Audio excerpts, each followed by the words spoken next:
Yeah, that's right. Good morning, GM. Some of you already know that I recently bought an Epiphone Les Paul. This nice little Les Paul custom. It's a pretty good guitar. And I handpicked this guitar. I don't think I could have just went to the guitar store go online, look for the cheapest one, and then expect a good one to turn up, right?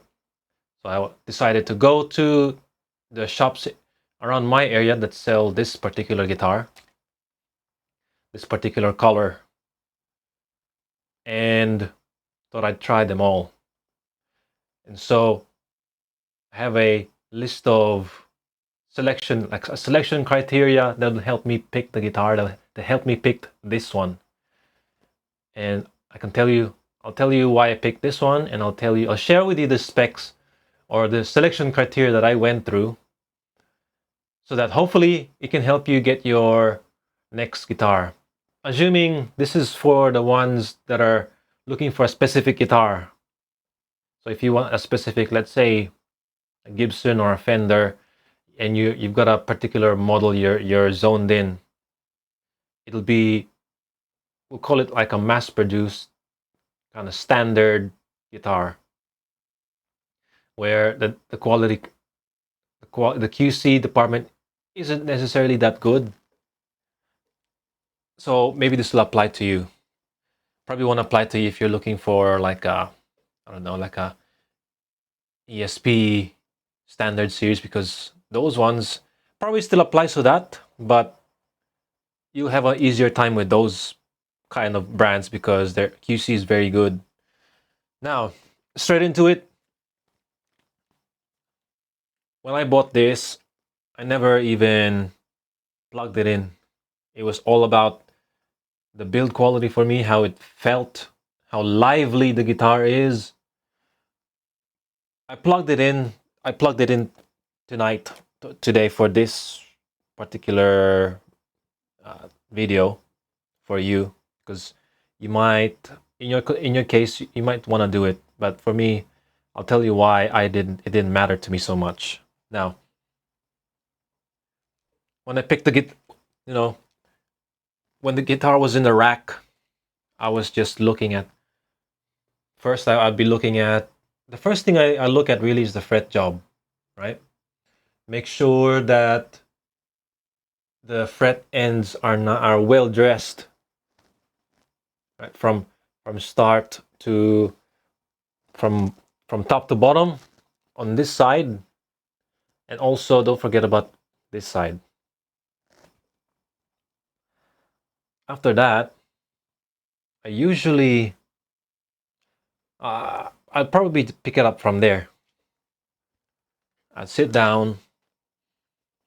Shopkeeper will be asking me, "Hey, you want to plug it in?" Nah, no thanks, bro. But you can plug it in. I just chose to not plug it in at that time. Let me just. And then I start playing. I don't really play the guitar. I don't play any licks or anything. I check I have a look over it.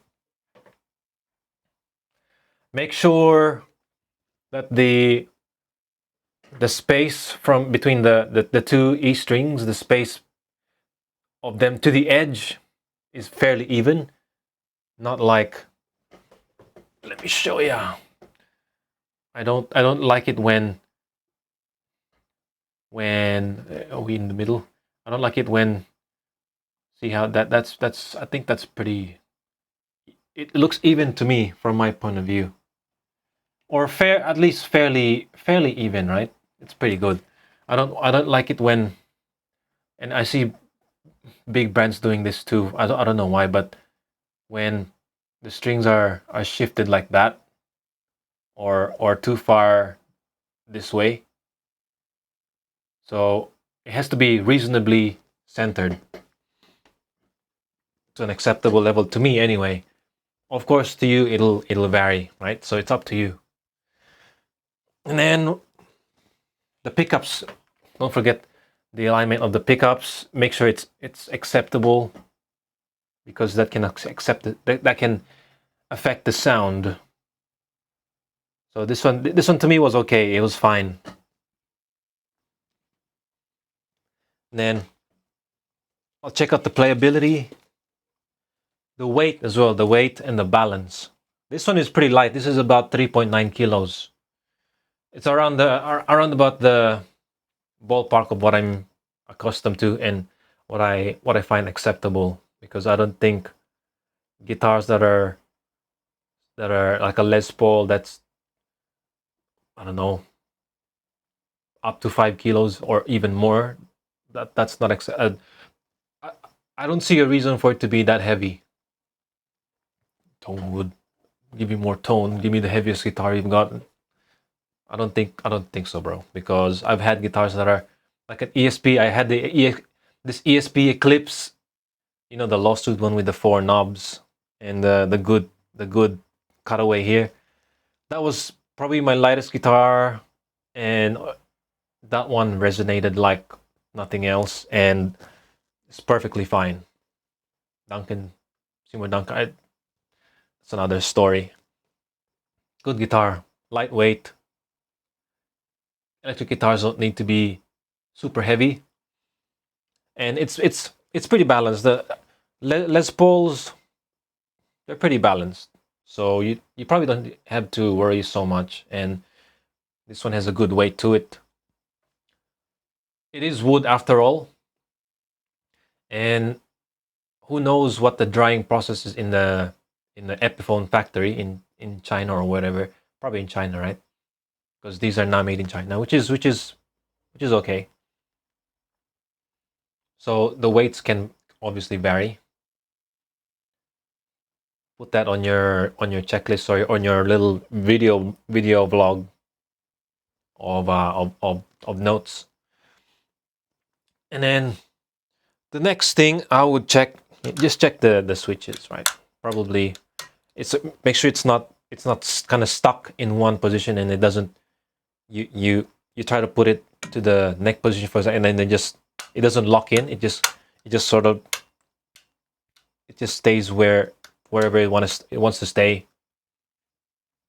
And the volume knobs, because it's not plugged in, in your case, if it's plugged in, check the switches are working correctly. It's selecting the correct pickup.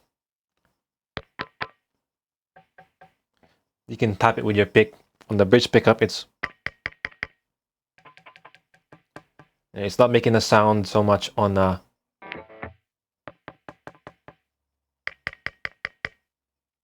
you hear that, right? It's not making so much sound on when it's on the right pickup.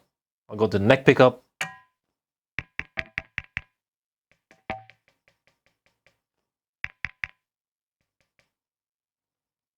You hear that? The tone knobs also, you check it.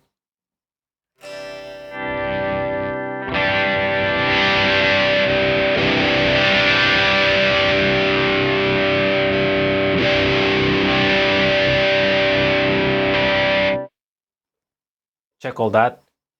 I didn't have to check mine because even if mine had a problem, which probably shouldn't, I had it set up so that the technician would have checked that anyway and fixed whatever was the problem. I didn't worry about that too much at all. What I was worried about mainly is the neck, the fret job. So you just go through the neck, do like just one by one every note on the board, right? Except for maybe the 22nd, because there's no point. I'll tell you that later. So you check every note.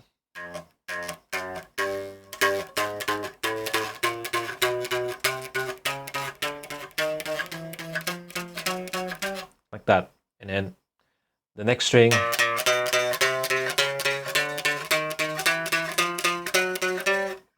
All the way up to the top.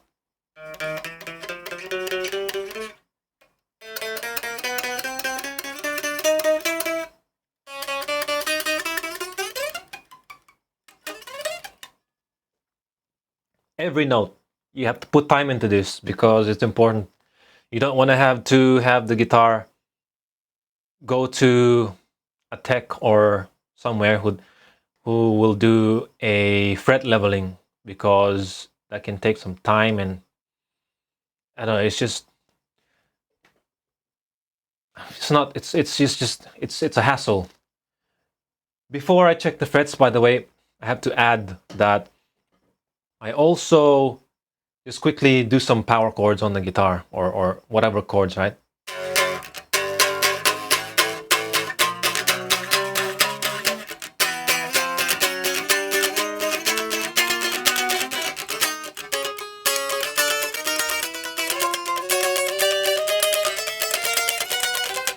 The reason why I do that is because I want to check the liveliness of the guitar. So this particular model, among the places that I checked Epiphone Les Pauls, this is the liveliest one, and overall this is the best one, right? That's why I handpicked it, and this one resonates really good, and it's also loud acoustically, which to me means that when the guitar is lively and vibrating and all that, it's transferring energy back to the strings, which makes the strings wanna keep on vibrating. You know, it's like a feedback loop. This similar thing to when you're on stage or rehearsal, and then you got your amp going, and it's loud, and then you go near, the guitar interacting with the amp. The way I see it, it's a similar thing. So that's why I would do some few chords while before I do the fret checking on every note. You can probably hear that through the microphone. The guitar is pretty loud acoustically. It's like a vocal type of mid-range. You can hear it, especially when I give you this example here.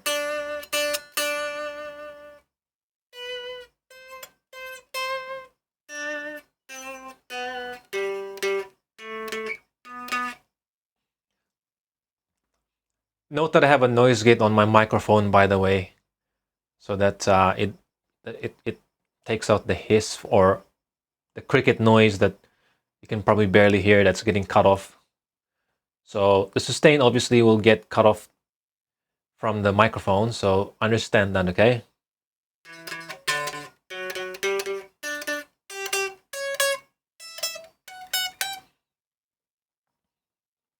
As I'm saying all these pointers, I suggest you write this down, note this down somehow, because especially when you write that down, you absorb it better, and you'll retain it. Understand? It'll help you, so that if you're the kind who wants to just, you forget your list, you go to the shop and you try the guitar, you'll remember some things because the act of writing it down helps, right? So check the guitar for the resonation.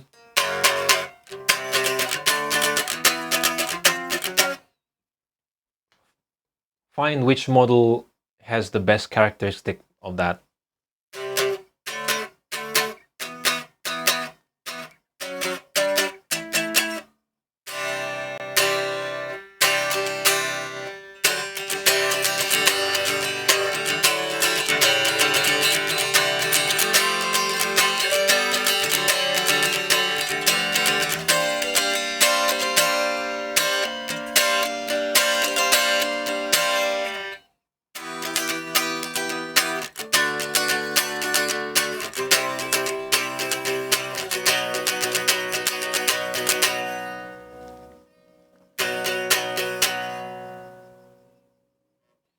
Then when you do those chord checks to check the liveliness of the guitar, then you check your individual notes all the way up, right? And the reason why I say that you don't really need to test the 22nd fret is because there's no fret after it where it could buzz. Let's say if the 22nd fret was high, it's a bit too high, then that means fretting on the 21st fret would give you a buzz. Or if the 21st fret is too low, you'll get a buzz. But on the 22nd fret, you can test it if you want, but there's really no point because it's a last fret.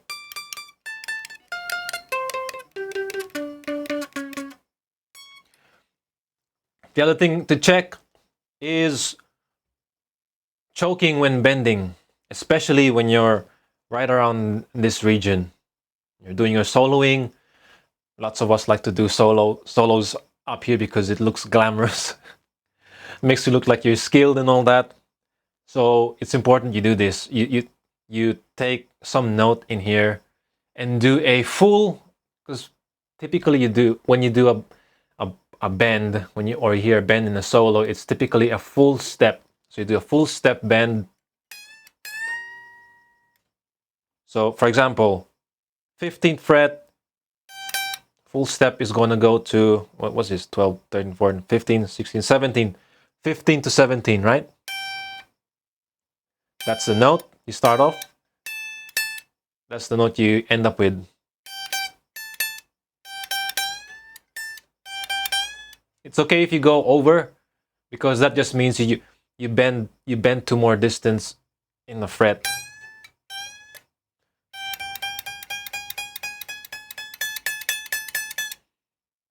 It's the sound is fading because my noise gate is kicking the guitar out. If I put it closer to the microphone, and then you go up, you keep going up. So you can start anywhere from around this area because that's where it commonly happens. So you just do full step bends, or maybe even more if you like. But this is how I do it.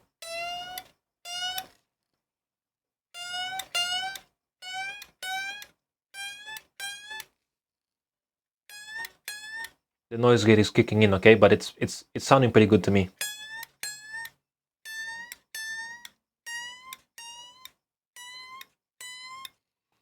You know what? let me turn off this noise gate for a while, just for you, okay?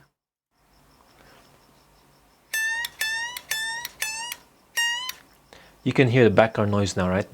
The noise of the day.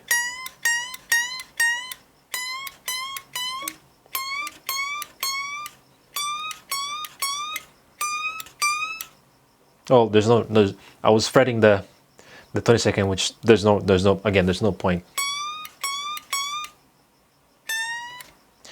You can even do it to the other strings too. Let me just put the noise gate back. There you go. It's more professional, more civilized, because we're not savages over here, okay? You can even do it here.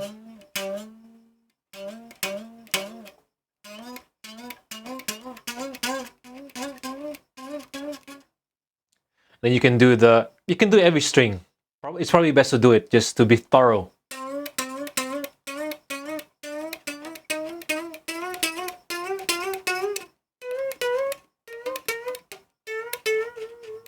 You can even bend in both directions, up and down.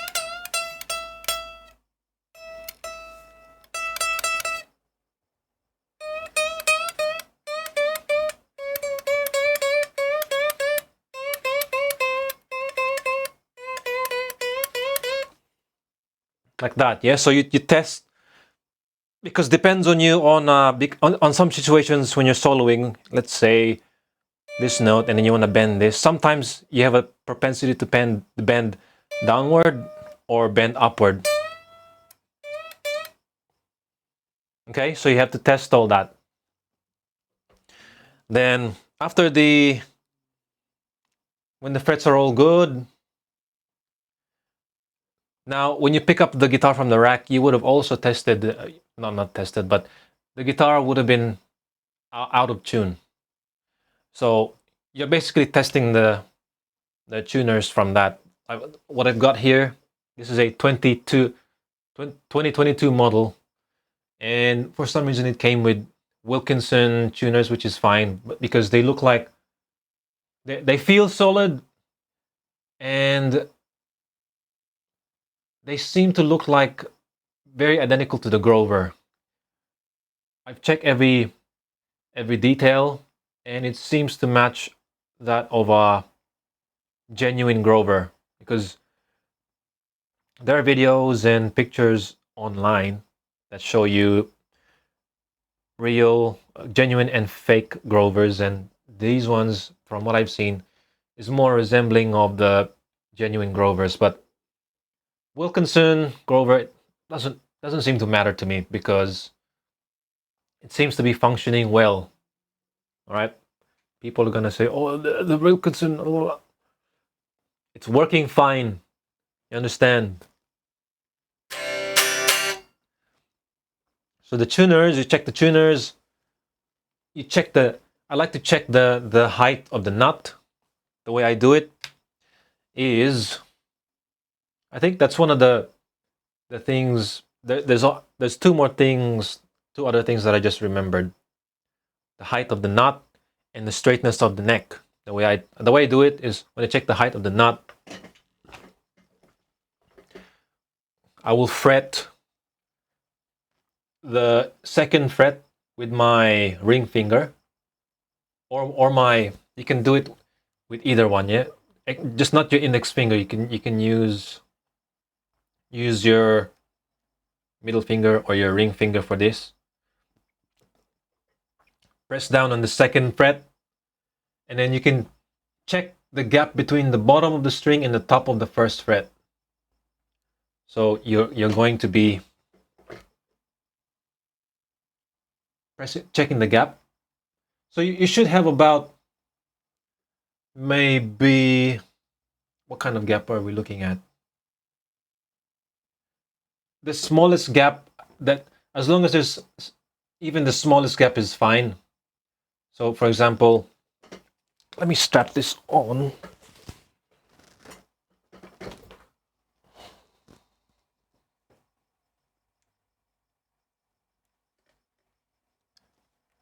How do we do this? Like that. Fret the second fret. Check the gap. I wonder if I zoom this in. There we go. There we go. Second fret. And then you check the, see that it's there's a gap. That's good. A small gap is good. I don't even know what that gap is, but it has to be it has to be tiny, and just small enough to know that, small enough for you to see that there is a gap. Indeed, the gap. See that? Check this on every string. I check it on every string anyway.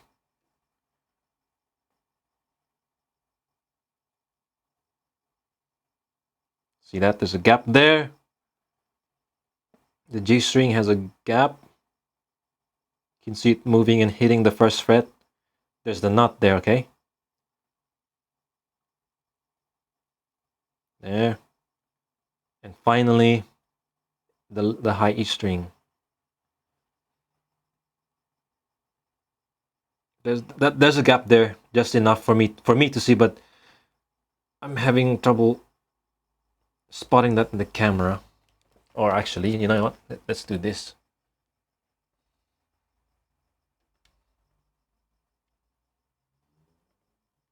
Let's focus on the right place. Yeah, you can see the string moving like that. You like the smudges? I like it. Sue me. And then the straightness of the neck. You don't have a you don't go to the guitar shop. You can bring a straight edge if you want, if you if you're that kind of guy. But I don't have that. But what I can do is I'll use the string as a straight edge, because under tension the string is gonna be perfectly straight, isn't it? Fret the first fret with your index finger or whatever, right? Index finger or whatever. Fret it. Bring a capo even if you like, or borrow one, whatever you want to do. And then your thumb somewhere where the body meets the neck. Doesn't have to be here. Just has to be around, like around about this area. This area here. So you just drop it in, and then with your middle finger, reach as far as you can. I like to do it around probably, what's this, 6th or 7th fret, or even 8th fret.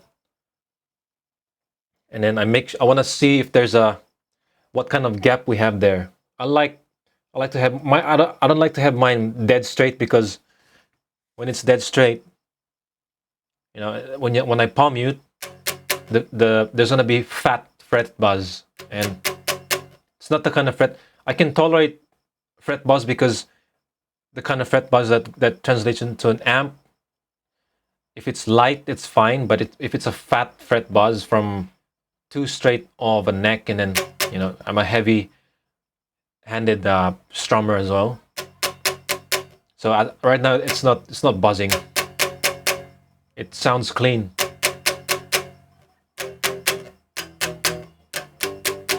I'll try to simulate it, right?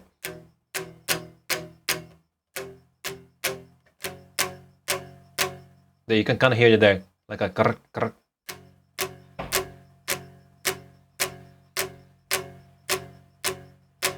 It's very mild, but because I put some relief on the neck, it's become so negligible. So you check. For me, the gap would probably be, what kind of gap is this? Probably like a business. Make sure it's tight for a business card to go through this area, right? If you drop in like a business card, for example, so it's gonna be useful if you have a spare hand for this. Fret there, fret it there, and say drop a business card in here. Make sure that the business card will sort of slide, but it'll sort of get stuck, right? You drop it in.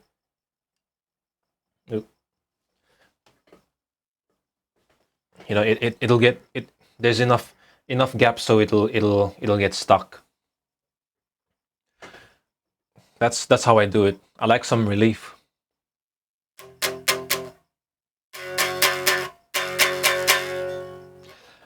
Initially, this neck had too much relief, and the tech straightened the neck, and that's why I found out that I don't like a dead straight neck, because I found the problem, or it presented itself to me, and so I took my Allen key in here, and then I loosened up the truss rod, and then voila.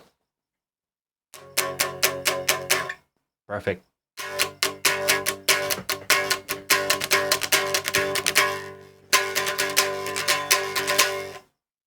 Okay. Now, if you got it plugged in, yeah. So as I mentioned before, you check the controls, the volume.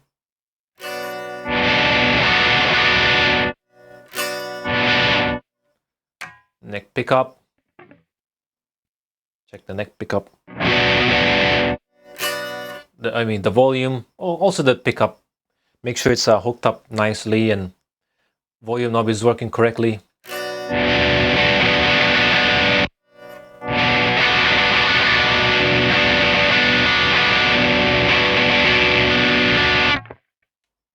Check the tone controls are working good.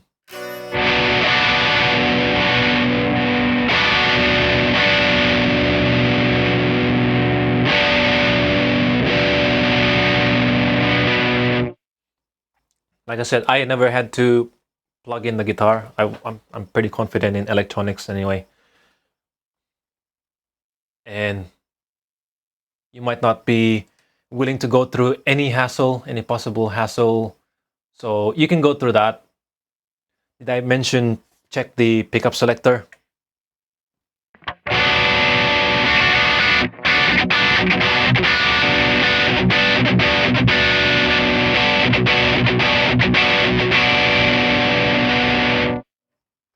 Yeah, make sure it's moving. If you want it to go to the neck pickup, if you want it, so if you want it to go to the neck pickup or go in the bridge pickup, make sure it's not staying somewhere. Make sure it's moving, it's locking into place, because I've seen some guitars where it was busted out of the gate. So watch out for that. And then, yeah, going back to the frets, I cannot stress enough how important the fret job is. Make sure that when you first check the guitar visually, when it's on the rack or when it's hanging, it's a good time to check before you pick it up. Check the ends of the frets, both sides. Make sure, you know, if there's any, they're all nicely shaped and there's no frets that are too lifted away from the binding. You just want to even just feel each one. Make sure no bits of skin is getting caught on the fret ends. The end here, even on the body area, right? Your head's not gonna be in there, but there's gonna be. I'm sure you're gonna see reasons why you need this to be pretty good. But if you really don't think so, you can forego checking this part here. But the most important is where your hand is gonna be going. Check that. And then probably paint job too. Now for me, there's an imperfection around the bottom horn there, because if you're looking down, if I'm playing and I'm looking down, you can kind of see the paint job is imperfect. But overall, I was happy with that, to accept that compromise, because the guitar is the best in the area.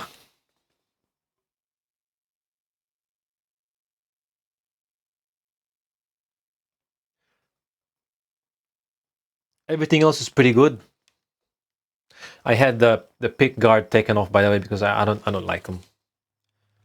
I just need to find a better way to plug the screw holes so that it looks good and it's covered, so that moisture doesn't just seep in there and then do some funny things to the wood. I'm not too worried about that, but might be good practice.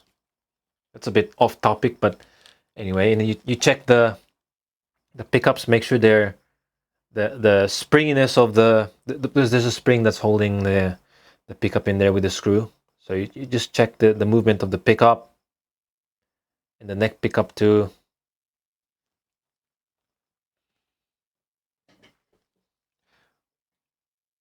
Check the body against the light. Make sure that there's no funny anomalies in the carb, which it'll probably be okay most of the time, because CNC machines, man, they're pretty good. Check the strap buttons. It's probably gonna be fine. They're gonna be minor things for me anyway. The jack, minor. The tuners. When you initially tune the guitar, you'll feel it anyway if the buttons are solid.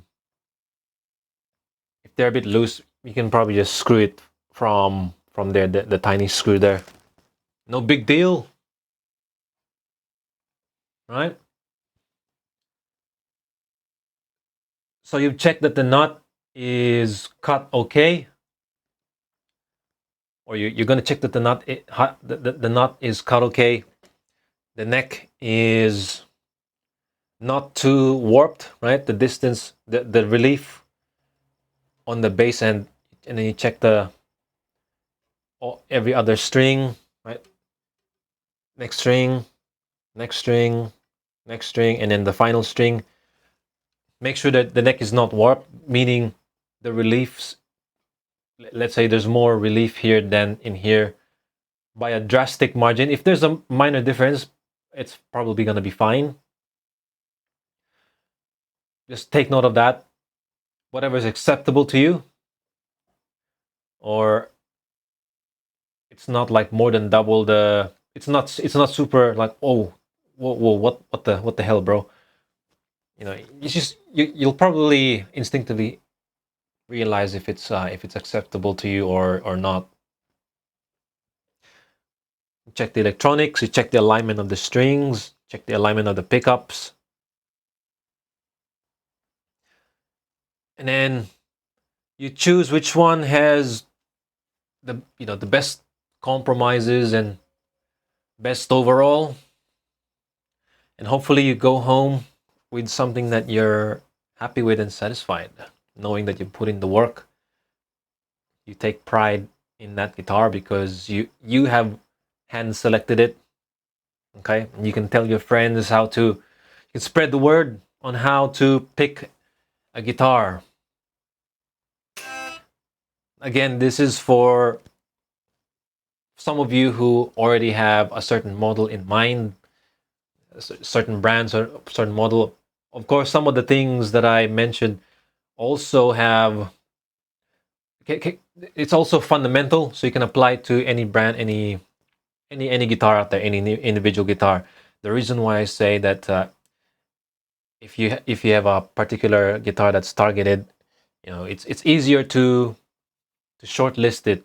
Now, okay, I'm looking for an Epiphone, Les Paul, custom, ebony. It's very narrowed down, so it's very easy to look up your area and find out which shops to go to. So you're not just visiting every single shop. You're visiting the shops that have. You're narrowing down the options, which is good. Now, go out there and find your right guitar. Again, I applaud your TikTok brain for being able to stay for this long. Hope you learned something. All right. If you like it, click that button. If not, obviously you do that. Click it, double click that. Okay, and then good morning. Thank you for watching GM.